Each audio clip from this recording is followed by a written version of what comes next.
Click subscribe to get daily Manchester United content from Passionate Reds, only on All for United.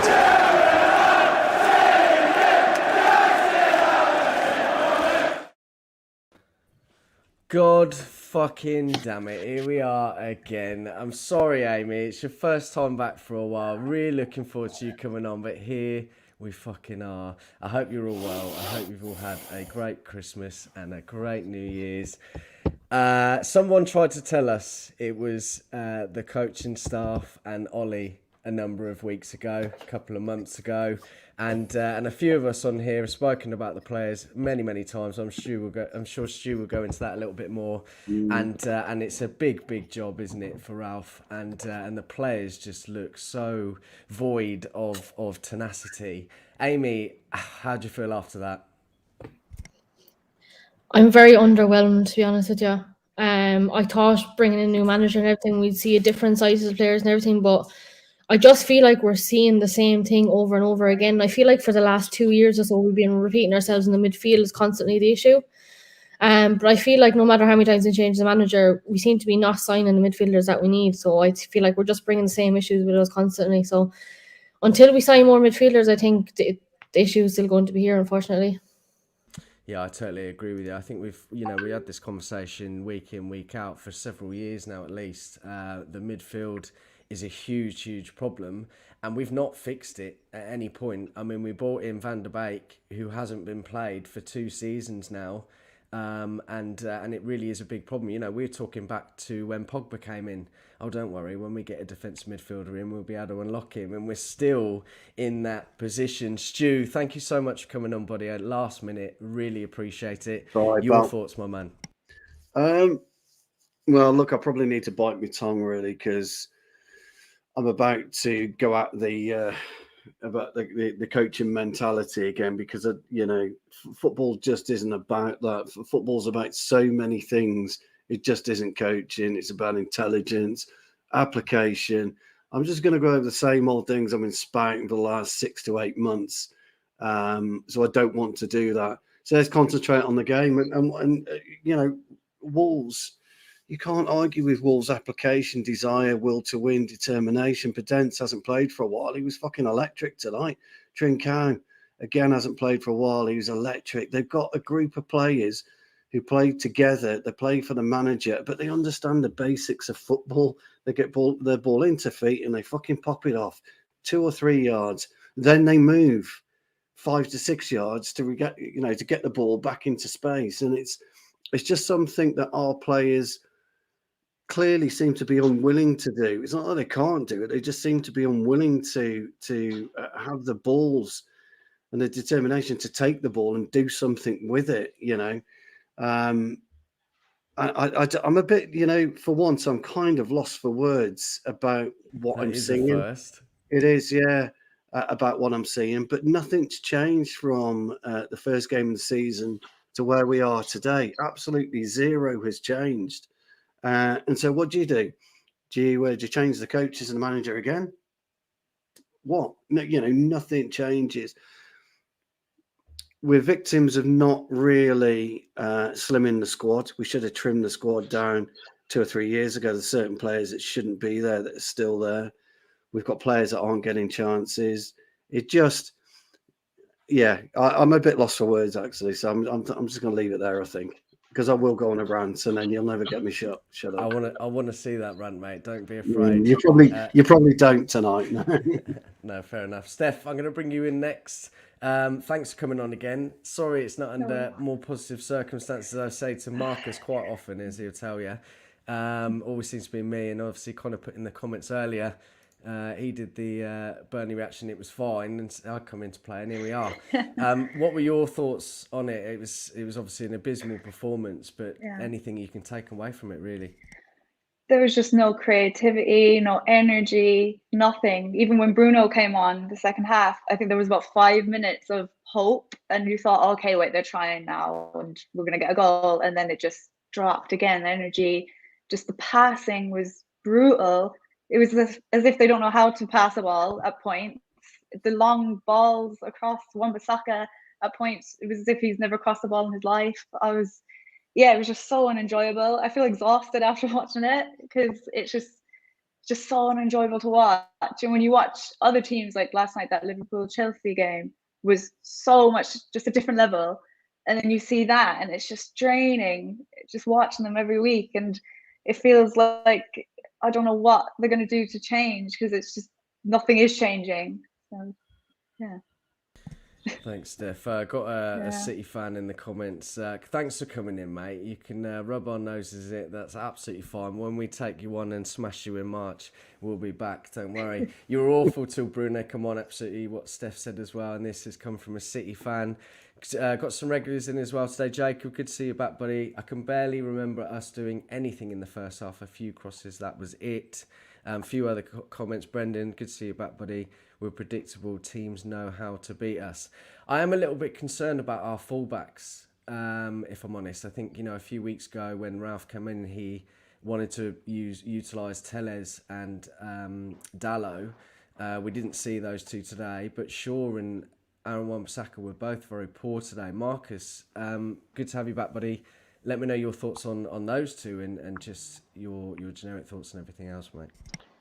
Yeah, starting with the fullbacks, again, I pretty much say this every week now. I'm bored of saying it. I think the problem with Aaron Wan-Bissaka is he's just way too one-dimensional. And I think based on what Rolf Rangnick has been saying, based on what he said in the past, how teams had previously played under him, I think it makes a lot more sense to play Telles and Delo. I think the issue is at the moment, I think Rolf is realizing how big the job is ahead of him. And based on that team he picked against Burnley, I think even he's starting to realize that, you know what, I just need to pick a team to get a few results here and we'll sort out some of the other issues as time goes on. And I think one thing I would say to everybody who's feeling down at the moment, who's feeling despondent, maybe a bit negative, is remember, Rolf Rangnick came in a season, in the part of the season where we don't have that many training sessions. So again, I don't know what people expect. You can't just wave a magic wand and get the team playing differently. This is why people were so upset in the summer when we didn't make a managerial change, because that would have been the perfect time. The manager would have had a 3-week period to work with the players, get them doing drills on the training ground and actually get them playing a certain way.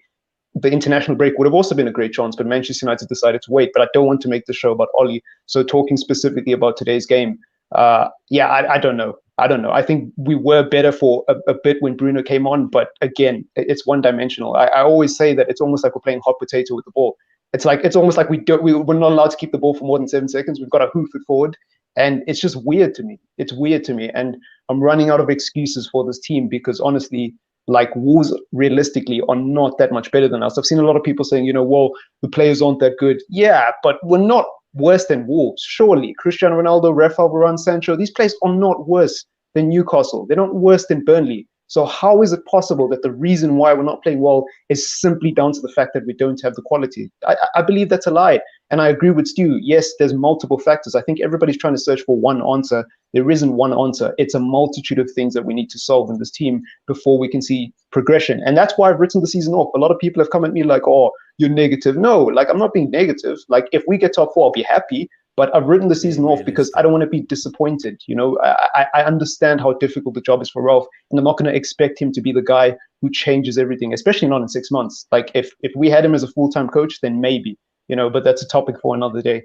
But yeah, nothing else to say. At least Sir Phil Jones was man of the match. I thought he was really good today. He was. So, he was. Yeah. We will talk about Phil. He was absolutely colossal today, and I'm really pleased for him. Got a good reception as well. You hit the nail on the head. This is a mammoth task for Ralph. And you're absolutely right. If you'd had someone coming in this summer, obviously you get a little bit more time, you get your ingoings and outgoings, and he's coming at a very difficult time. So he needs to be given a little bit of alleviation, I think. He needs a little bit more time. He needs to have the January window. And this is why I think that this whole 6-month thing is a little bit of a damned if you do, damned if you don't, because you have to get things right. You're not really going to get given the time, and then he might go into a consultancy role, and then where's all of that forward planning gone? Do you see what I mean? And it's a really, really difficult thing for him, and I feel sorry for him, really. Hopefully, if he can get some players in this month, get rid of a couple that he feels, not surplus to requirements, we'll have to wait and see. The reason why Bruno didn't start today is because we've got him on the show in the bottom right corner. If you see Fred, spitting image of the man. I hope you're well, Fred, mate. It's been a little while, mate. I hope you had a good Christmas and a great New Year. And yeah, talk to me about your thoughts. I know you were pretty pissed in the group chat we got. First of all, Happy New Year, everyone, everyone watching at home and everyone here. I just think there's so many variables to the equation as to what's wrong with the club at the moment. It's not just on the pitch; it's off the pitch. As everyone's alluded to so far, Ragnick and his coaches have only been here a few weeks, and Carrington was shut for a portion of that time too. So it's evident that the direction the club want to go in is radical to what's we've tried previously under Ollie. So a whole culture shift is going to inevitably take time. So if, in my opinion, the issues at the moment, short term, are with the players. People were crying for Ollie to go, the coaches to go. They've all gone, yet the performances haven't improved. The only thing that's left are the players. Something's wrong. As Mark has said, the quality is there. I just don't know. I don't think anyone knows what the issue is at the moment. They seem to be playing a system that they're not used to. Obviously, this is the risk with changing or having such a radical change in mid-season without a pre-season. And I just think that the quality of players is just not good enough. I think if you talk to most United fans in the midfield area, I think everyone would have probably rather or taken Neves and Moutinho over Matic and McTominay. And that says it all, really. I mean, their fullbacks were more industrious than ours. From the system's not right, the players there's no confidence, the players aren't doing their jobs, and the most concerning thing is the basics aren't being done. We can't pass the ball. With the decision making's awful. They don't know whether to pass it or shoot. It's really, really worrying. And I think when Ollie was here, I think there was a consensus that Ollie's going to be that manager to transform the club. He's going to do all the dirty work, set it up for the new manager, and we will go to that next level and challenge. It just seems now that we're going in a completely different direction. We're going to have another 2-3 years of transition. Some of these players, most of the players I don't think they're going to be here in the next year or two. And that cycle starts again. After seeing Chelsea and Liverpool a couple of days ago, we are years beyond that level of performance and standard of football. It's really concerning. But until we get the basics right on the field, we're not gonna progress or go anywhere. Yeah, absolutely spot on. It is very concerning, isn't it? And it's funny how a run of a few games can completely change everybody's outlook on where we lie. Because, in the summer we got to second, everything seemed to be great, we had a good window, and then we had the poor run of form with Ollie. Oh, it's the coaches, this, that, and the other, and it just completely changes everyone's viewpoint. And where are we? Are we only 6 months, just a couple of players that can to really sort of help the team and get it to where we need to be, get that cohesion, or is it a complete overhaul? As a lot of us, I've seen a lot of that today. That's needed. Jacob makes a good comment here. Not sure why he went with Matic and McTominay, and I'm going to come to you with this one, Amy, because I know your thoughts on both of those players, and I was surprised to see those. So I think statistically, when those two start, we lose them, or we've won the least amount of games, and I think it is very slow. I think Matic on his day, obviously, if he doesn't play 15 games in a season, he's excellent. Our best defensive midfielder, unfortunately, he's just been played too often, I think, and that's unfortunate. But yeah, Amy, tell me, do you agree with this comment? Do you think it was our midfield that was the problem today? Yeah, I mean, McTominay doesn't deal with pressure at all. He does these half-hours tackles as well. And if he does do a full tackle, it ends up being a foul. So he's not able to tackle at all. I feel like in games like this, when the opposition are putting in a lot of pressure, he does hide a little bit. Sideways passing, backwards passing, matches then it's very slow. Like if you're coming up against opposition like Neves and Moutinho, they're so good at retaining the ball, holding possession, and we just lose the ball constantly in midfield. And that seems to be the issue the last couple of seasons. So until we actually fix that, I feel like we're just going to be having the same conversation over and over again about our midfield. And you know what? Fred has had a few good games this season, but he's inconsistent as well. Now he's well able to tackle and he's able to break up the play, but he's in terms of passing and actually keeping possession of the ball, it's not great. Like, and as we've seen, we heard from Ralph, clearly Donny hasn't been working hard enough in training for him to get the start. So, and Pogba is injured half the season every year anyway. So I just feel like the midfield is always going to be a massive issue. Yeah, absolutely right. Ian, good to see you, buddy. The system could work, but it's square pegs in round holes. We say this quite often, don't we, Stu, on many shows previously right now. And if they haven't had the time on the training ground, then stick to basics. Are you in agreement there with Amy? Would you have picked that two in midfield? Do you think it's a bit of square peg round holes and they've just not got used to the system yet? I don't think he's had any choice, really. The problem with Matic is it's his spatial awareness. He doesn't work well with our back three, with our back two, our two centre halves. He doesn't communicate with them. His head's never on a swivel.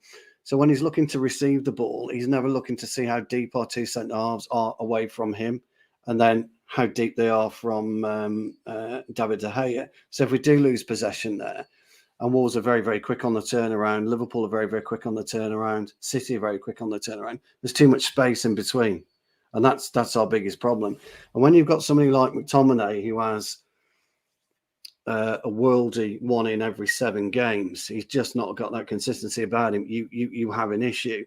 So we know that our midfield's been a problem for a while. And the other thing that Matic, Fred, McTominay can't deliver is basic calmness when in possession. They can't hold the ball, and see what's around them. I said ages ago, and I talk about it all the time, you've got to understand where you are at any one given time on the pitch, who's around you, who's in close proximity, who's further away, what's the best thread that you can do. And good players, your De Bruyne's, your Gundogan's, your Jordan Hendersons, I hate to say it, but those types of players understand exactly where they are at any given time. And so when they receive the ball, they know what they're going to do with it. And unfortunately, McTominay, Fred, and Matic, they don't offer us this. Van der Beek would if he got a start. So I said on the previous show, I think we recorded it a couple of days ago, the issue is the distance between our centre half, our centre backs, and our goalkeeper. And if you look at what Wolves did today, which they did very well, they attacked our fullbacks, pretty much constantly attacked our fullbacks.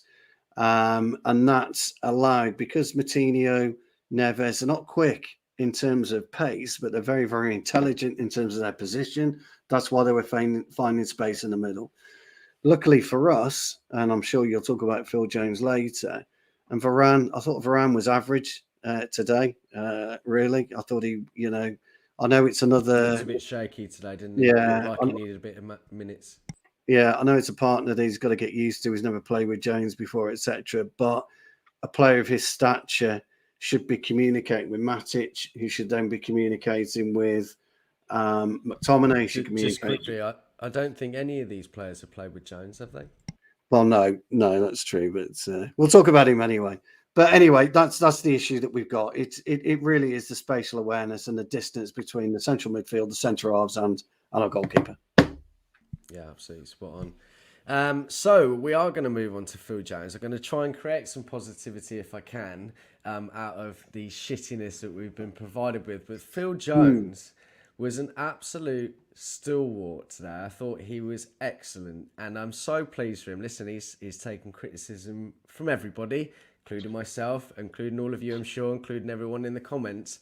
But I want nothing more than for him to have a good game today. Steph, were you pleased for him today? I was so pleased for him. Even before, when I saw him starting, I was thinking, oh no, don't mess up, please. Just don't. And I think everyone wanted him to do well, obviously, but I think he was man of the match by Man United, I think. I know in his head he was probably so nervous and just was probably like, oh God, if I do something stupid now, I'll become a meme. Twitter is going to be after me. But no, I was so happy for him. He really deserved that today. So. Yeah, he absolutely did. He has become meme central, hasn't he? And the poor bastard didn't want to take his testimonial because of us horrible fans, or at least not us, but the majority that seem to to lay into him quite a bit, the poor man. But no, he was excellent today. Marcus, obviously you're going to think about the same, but is there anyone else within the team that probably doesn't deserve a starting place next week, or perhaps needs to stay in the team? Greenwood, I thought he was unfairly taken off.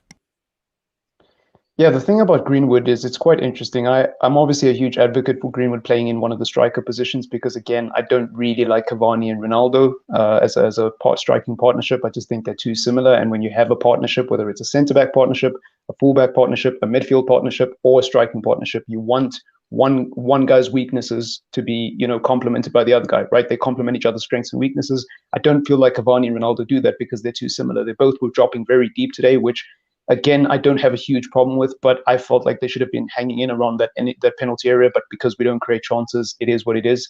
I would say that in terms of who should get dropped, I'm not going to say, I don't want to say drop because it sounds harsh, but I think Sean Wan-Bissaka, again, we get told that they're better defensively than Telles and Delo. I didn't see that today. Like, we got bombarded with crosses. So I think that at least for the time being, those fullback roles need to be shared, and there needs to be a fair contest between both. And Ralf Rangnick really needs to figure out what he wants in the short to midterm. And for me, I just think Telles and Delo have got to be the options. But apart from that, yeah, just to take it back to Greenwood, I think with Greenwood today, there were moments where he was very selfish, but there were also moments where he did play some really good balls. I saw him play a really good diagonal ball across the field to, I think it was to Sancho.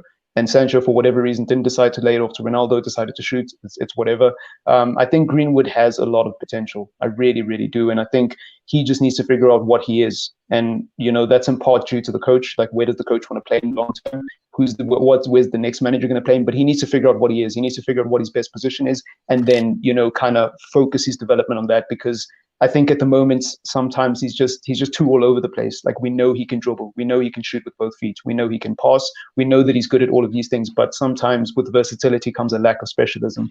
And that's not a good thing, because then you're indecisive. You don't know whether to shoot, whether to pass. You need to know what your role is in the team, and you need to stick to that and perfect it. And then you can add other things. So that's the only real thing I would have to say about Greenwood. But apart from that, I don't really know what else to say, man. It was a tough performance. And I just want to go back to that other comment about McTominay and Matic starting. I think the reason why, if I had to find a reason, is because usually Wolves are a team that sit back deep, even though we made them look like prime Barcelona today.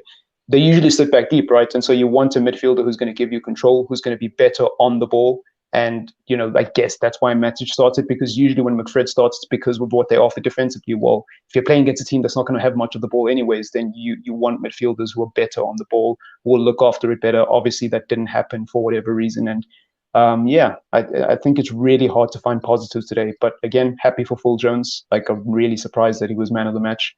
Amazing stuff from him. And nothing else to say.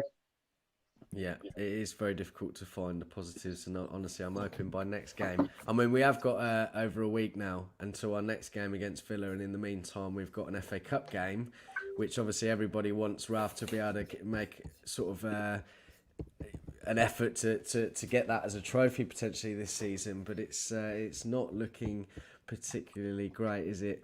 Fred, do you agree with that on Greenwood?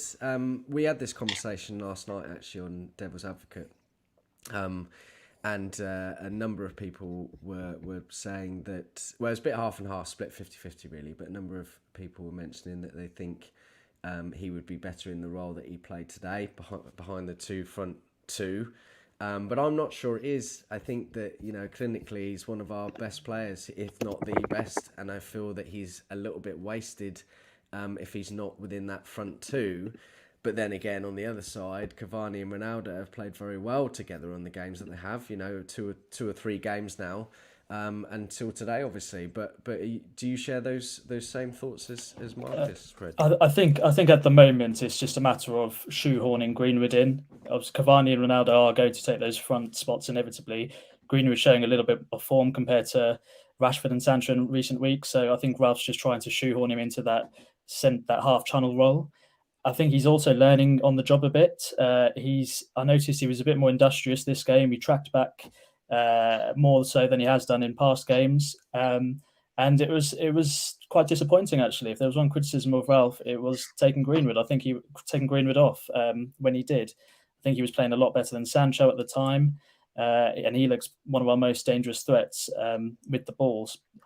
Bruno, the sub, who came on, Bruno, changed the game for that period. I just feel that I can't really remember the last time Greenwood had a 90 minutes in the Prem. He seems to always be the one that gets sort of subbed straight away ahead of probably more deserved people in front of him. I think in terms of what would I change, I think I'm not a fan of the two forwards, in all honesty. It's quite evident that the midfield is our weakest area. I think that he went with Matic and McTominay again because that worked against Burnley and we got 3 goals, and Rasmus said he's been quite proud of that performance. So he stuck with that midfield. He's obviously learning on the go as well. Clearly it didn't work again today. I think Matic, the legs just aren't there. He can't track back. He hasn't got that pace when running towards our own goal. Evident when he just did a cynical foul on Traore late on for their free kick. Personally, I would go back to the one up top, and we'd have put a third midfielder in, because I think teams have just worked out that overload our midfield, and they win that battle, and it's an easy game. Marcus mentioned we made them look like prime Barcelona. We're making all the teams look incredible at the moment, but it's not through them playing amazingly. It's just through us playing really poorly and setting up in the wrong way. We need to. Ralph needs to change it. I think when he came in, he also said that it's not the formation that's going to stick. He needs to work around the players. He seems to have just backtracked on that, and he's sticking with his 4-2-2-2. But the players just simply aren't adapting. So something needs to change, whether it's putting another midfielder in, a more progressive one, like Stu mentioned. We've got Donny. Again, we don't know what's going on behind the scenes because 2 managers aren't playing him now. It wasn't just Ollie, Ralph's not playing him. Something has to change. And for me, it's not all about systems. It's just the players as well. Confidence is obviously so low at the moment. I think they just need to get back on the training pitch, go back to basics, learn how to pass a bloody ball, and basic decision making that a Sunday league team can do. And then we just have to revert to that and then build on that. But at the moment, I can't see us beating any team in the league. It's such a strong league at the moment. Something has to change, and something has to change quick. Yeah, Stu, you want to? Yeah, I just want to touch on Phil Jones. Really, I think we'll get forgotten about. His performance today is he's just epitomises what a true professional athlete is. You're looking at a guy who hasn't kicked a ball in anger for over 2 years. He's had injury issues. He's been ridiculed on social media, and it just goes to show what a real leader and a personality and a professional footballer and a man he is, because he wasn't faultless today. But what he did, he was better than Varane. He was better than probably, apart from De Gea maybe, pretty much everyone else out on that pitch today. He showed that desire and that hunger and that determination we haven't seen from the likes of Maguire this year, likes of Lindelof this year, likes of Varane this year. And obviously with Bailly, I said the other day, it's just a waste of a shirt at the moment because he just can't stay fit. But I think people should look at that and understand how difficult that must have been for Jonah today. And what a true professional. Kids should look at it. Kids should look at it and understand it. Yeah, I absolutely agree. What a true professional indeed, and fair play to him. I just want to go to this comment here, believed probably by Keane. Do we go back to 4-2-3-1 and go back to what these players know? Obviously, Ralph's got his philosophy, 4-2-2-2. We haven't seen it enough. I mean, we were all given a false sense of security against Palace when we were absolutely swept up in how well and how much pressure and how much closing down there was in that game. But we haven't seen it since. And that's a cause of concern for me. Fred, you wanted to go in first, buddy. I think that's he has to do that. He has to go back to something that I touched upon earlier. He needs to go back to that 3 in midfield, especially Bruno in a central role, because we're not utilising his game as we have done in the last few years. Like I mentioned earlier, again, we've persevered with. We've got players now, and we've got a team to play 4-2-3-1, 4-3-3 in the transition. You can't just completely scrap that mid-season and expect your players to just play a certain way of football with no preseason, no a break in training sessions due to COVID. They need to just go back with the tried and tested, I feel, because that's ultimately what's worked. This clearly isn't working, and then build on it that way. I think that way as well, you're going to get a better idea of the players in the squad, what they can do, what they can't do. At the moment, it just feels that it's so disconnected. People don't know their roles. There's obviously been a big focus off the ball with the pressing. I feel it's just swung so far that way that our on the ball has been affected. Hence why we're struggling to score goals. So yes, I agree with Keane's comment there. I think it needs to go back to the basics, go back to the tried and tested before, and slowly implement his philosophy and that culture, as opposed to how radical he's been doing it in the past month. Yeah, you see, I wouldn't go back to a 4-2-3-1. I don't think it worked for us. I thought we were predictable, although we're predictable now. But the problem is that you've got the likes of Varane, you've got the likes of Ronaldo, you've got the likes of Cavani, you've got Matic. These players have got nothing else to learn about football. They've got absolutely zip to learn about football. They know it all. They've been playing the game since they were probably 5 years old. They don't need coaching in that respect. What they need to do is up their A game, is start imposing themselves on our team, start imposing themselves on the opposition. And that's not what we're doing. We're not doing that. We're not imposing ourselves. We're not aggressive. We're not like honey badgers.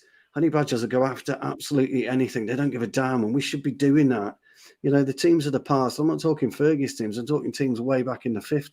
They used to go after teams. You've got to, as I said ages ago, Mark, you've got to have that bad winning mentality where it's not enough if you win 4-0. You should have won 6-0.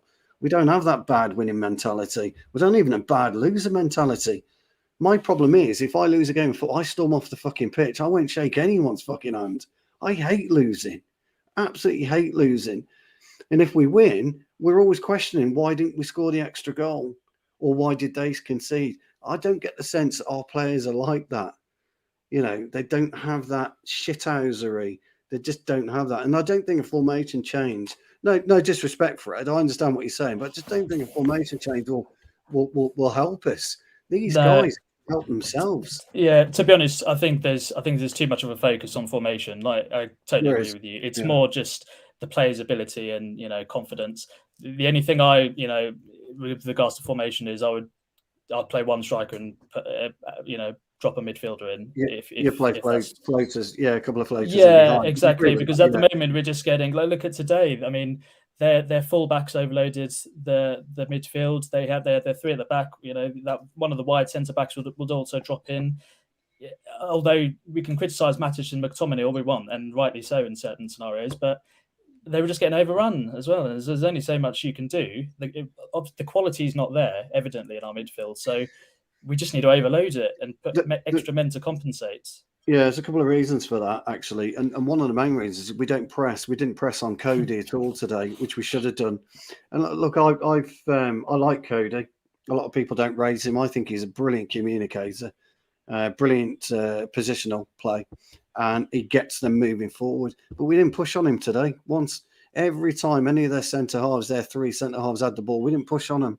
So having a single focal point, probably Cavani's better at doing that, actually, than Ronaldo. And then having players buzzing in and around Cavani would make us a bit more of a threat, because you have to start on the front foot, not on the fucking back foot. If you give Connor Cody 10 or 15 yards, which he had all the time to just walk into, not even run into, but stroll into, and then he'll pick a pass. The thing about Cody is he can go long or he can go short. He's got the capabilities to do both, and that's what they did. And on occasions, he tried to play them out from the back, and it worked. So that's another area, and that's just a small part of where we went wrong today, isn't it? Yeah, absolutely. Can I also just say, I think it's really ridiculous at Manchester United that a manager has to come in and adapt to the players. Like what even is that? Like, a manager should be allowed to come in and say, guys, This is how I want to play. Here's my CV. This is what I've done in my career. Trust me, believe in me. And if the players don't believe in the manager, like, well, like, what are we doing? What are we doing? Because I don't believe that it's Ronaldo or Cavani or Matic even who's giving the managers a hard time. I think it's a lot of these younger players who think they've arrived, you know, and I'm not going to name names, but I'm pretty sure you can work it out. Like, there needs to be a precedent in that team for the last however many years. If you started, that doesn't exist anymore. This is a new era. You have to earn your spot in this team, and this is what I want from you specifically. So I completely understand why somebody would say we need a formation change, and I'm not going to argue with you because I'm not a genius. I don't know what's the right thing to do, but in my personal opinion, I would say that no, Ralf Rangnick should persist with whatever tactics he believes is best for this team. And if it doesn't work, it doesn't work. You know, that's not what, like, you know, when you approach things in life, you've got to go with the way that you believe is best based on your past experiences. And you've got to be afraid. You can't be afraid of the failure. You've got to just go in spite of the fear of failure. And I think that's what Ralf Rangnick needs to do. He needs to be brave. He can't be a coward and just, you know, revert to counterattack, negative, park the bus football. I don't want to see that. I don't want to see that. I even said that last time when I was asked what are my expectations for the season. I didn't speak about trophies. I didn't speak about positioning the table. I just want to see Manchester United play good football. I want to see the evolution of our tactics. I want to see these players actually start to learn a few things so that when the next manager comes in, maybe he can actually take over a team that is principled in the way that they want to play. And he doesn't have to work on the basics. He doesn't have to teach them how to pass. He can just put in the final pieces to get them over the line in terms of trophies. Like, I'm fed up of managers having to come in and adapt to these players. Like, who are they? Like, who are they? Seriously. Like, we're Manchester United, and we shouldn't be having players who want to bend the will of the manager to their needs, you know? And you know, so I just wanted to get that out there. That's my thoughts on the whole, you know, formation change. So some comments that have just come out by Ralph in his post-match, and I come to you about this, Amy. First of all, it's all about energy, physicality, and who wins second balls. We spoke about this earlier. There was no second ball winning at all. The transitional moments in all those areas, we were not at our best. In the end, we got in the end we lost, which is a bad thing. But the performance overall needs to get better. So, what do you make about that? Well, he's right, and I completely agree with what Marcus was saying as well. It's completely the players. I just feel like no matter what manager comes in, we're going to have the same play all over and over again. It's 100% the players. Like, I like the way Ralph speaks. I feel like if it was Ollie wouldn't have been very straight about his comments. Again, second balls have always been an issue as well. We never win second balls. Losing the ball a lot in the midfield. Again, Matic and McTominay not keeping hold of the ball, while Neves and Moutinho were constantly keeping hold of the ball, and 5 out of 10 times they're actually creating something out of it. So I feel like coming down to it, it's down to the midfield not holding on to the ball. And we've seen this last season as well, even when we were playing the 4-2-3-1 formation. Bruno always had to drop back deeper to find the ball, instead of staying in his number 10 position to create. So yeah, I just feel like we're going to keep seeing the same things over and over again until we sign more midfielders, to be honest. Yeah. Steph, do you think it's always going to be? I mean, we seem to go through this vicious cycle. We get a new manager, we get excited, we see some results, we see some difference. Maybe not so much this time round. We start to get carried away, and then that kind of falls off a cliff, and then we end up in this situation again. But do you think it's still a bigger problem from the top down with the Glazers and everyone above? Yeah, the Glazers, oh god. I'll start ranting like Stu in a minute. Yeah, I think people are so quick to, even I've seen people already saying Ralph out, and I know some of them are joking, but there's genuine people who are like, oh no, Ralph, get him out, he's the problem now.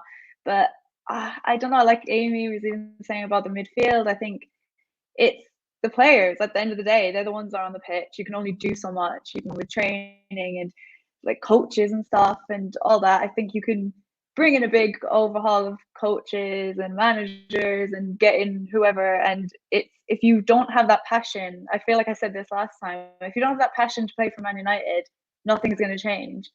If you're not excited, like even when we were talking earlier about midfielders, I thought Fred, when Ralph first came in, was playing better than I've ever seen Fred, even though now he's dropped again. But I feel like I would have preferred him to play today than Matic, I think. But yeah, so I don't know. It's I feel like, again, you could go around in circles and say, oh, it's this person's fault, or it's this player's fault, or it's the Glazers, or this, or that. But it's the players, I think, just need to step up completely, or just have a huge overhaul. Yeah, definitely. I totally agree. It's, yeah, I mean, here we are again. We'll just have to wait and see over the next couple of weeks if things do change. You kind of spoke about earlier, Marcus, and we spoke about last night. He has been very unfortunate, Ralph, as I said earlier. But even with regards to training as well, it's been so sort of up in the air with COVID and Carrington not open and it must be very, very difficult. But he must feel the pressure. He knows it's a big job. And hopefully if we can get a little bit of sort of solidarity over the next few weeks, we may see a little bit more consistency, a little bit of progression, and see that the players are indeed taking those things on board. I don't have anything else to say, if I'm honest with you. It was a very, very poor performance today. And I'm really disappointed. I was very much looking forward to it today. You know, we've had the break, all up in the air at the minute, but I've been ready for it, and I really thought that against a team like Wolves, I mean, if you look back to, I don't know, when it was mid-November, the run of games that we had, we should be looking at those and getting 3 points in every single one.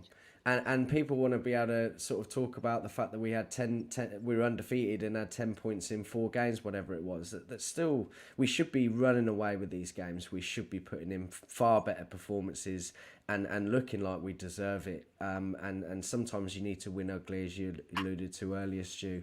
But I just feel that we're not doing enough at all, and it needs to change. Has anyone else got any more points before I wrap up? I want people to get on with their evenings, enjoy their nights, and get ready for work tomorrow. I just think I think it's going to take time. It's a hard job, isn't it, with Ralph, because he's been here, like you said, 4 matches in the league now. He's trying to do something in such a short period of time, which can take years to do. So the benefits of what he's doing aren't going to be, reaped in at the moment. One thing I will say is it doesn't look, if things continue as they do, I don't think he's going to be the manager at the end of the season, which was a possibility, unless he goes on a mad winning streak, which he may do. Things may just suddenly click. But personally, I think that he can do more in his consultancy role, and if we get another manager at the end of the season, because I think the real problem at this, there's a problem top to bottom at this club, that we can just go through managers and players left, right, and centre, but until we get a footballing person upstairs, as he potentially may where he may go, the problems aren't going to go away, or we're not going to move forward as a club. So I think, I'd hate to say it, but this season probably will be a write-off just due to the competition. I hope I'm wrong, but I think he's trying to do so. He's trying to change the culture, and in order to do that, it's not just implementing culture. We've said it in past shows before. You need to educate, get out, or change what the players are used to, and then implement your own philosophies. That is a long-term strategy. That's not going to be done in 3 weeks or a month, however long he's been here. So, yeah, I just wanted to say I don't think, if things continue, he probably won't be the manager at the end of the season. Hopefully, he sets things up for the next person. It'd be nice to get a midfielder in January or another player or two. I think we need to trim the squads, and then hopefully the powers to be putting a long-term strategy in, and we're actually doing something in the background. Not because I don't think we can continue like this for the rest of the season. No, I don't think I can continue like this, period, if it continues like that. Go on, Marcus, what are you going to say? Yeah, I won't be too long, but, it's absolutely spot on, because what I've been saying for the last however many weeks is, for me personally, I will judge Ranić on what he does in his consultancy role. And I think people are forgetting that. For years, as Manchester United fans, we've complained that the people making footballing decisions at this club are not footballing people. Well, now we've got someone who has a proven track record of working in those positions at other clubs. So I would say to people is, take this opportunity as a moment to reflect on where Manchester United are, and try find some sort of positives, because I think anybody who thinks that Ralph Rangnick is going to be the guy to come in and wave a magic wand, instantaneously change the way this team play, get them playing Gergen pressing, high intensity football, and get us to win an FA Cup, I think you're living in a fantasy land. And I think it's a lot easier to deal with these types of results when you understand exactly where we are as a club and what we need to do to get out of that position. So I wouldn't see this as a positive. I wouldn't see this as a negative. Sorry, I would see this as a positive, because now we don't have to say, well, what if Oli gets sacked, or what if we bring in a new manager? What if it's the players? Now we know. Now we know it's the players 100%. Yes, there's other issues, but it's mainly these players. And now we can move forward from there as a fan base. I think there's too many people who are so obsessed with, oh, Ralph in, Ralph out. No, like, let's work together as a fan base now to be united and figure out where we're going. That's all I would say. I think that's the one positive thing to take away from this period. And also, he's a bloody interim. What you going to do? Second interim? Come on, people. Come on, man. Like, he's an interim. Like, he's not here to work miracles. He's here to do something behind the scenes. So just calm down, man. Just calm down. It's not the end of the world. I feel like I needed those calming words, so thank you very much for that, Marcus. You're absolutely right. You're He's welcome. interim. He's not going nowhere, and hopefully things are going on behind the scenes. Listen, thanks very much for today. Thanks, guys, for coming on. Really appreciate for taking your time out to talk about United, even if it was a loss, but I really appreciate it. Thanks for everybody in the comments. Obviously, get liking, get sharing, get subscribing. Great to see the familiar faces and new ones too. So we'll see you back next time. We've got a few new shows this week. We've got an interview with Ben, who's going to be hosting for the first time in a while, which would be nice, with a journalist on Julian Alvarez, which would be really good to see. That's at Wednesday at 12 p.m. And then we've got the usuals, previews, reviews, probably no longer me doing reviews anymore, and everything else, timeline talk, etc. So it'd be good to have you all back. But listen, thanks very much, everybody. Great to see you all, and we'll see you very soon.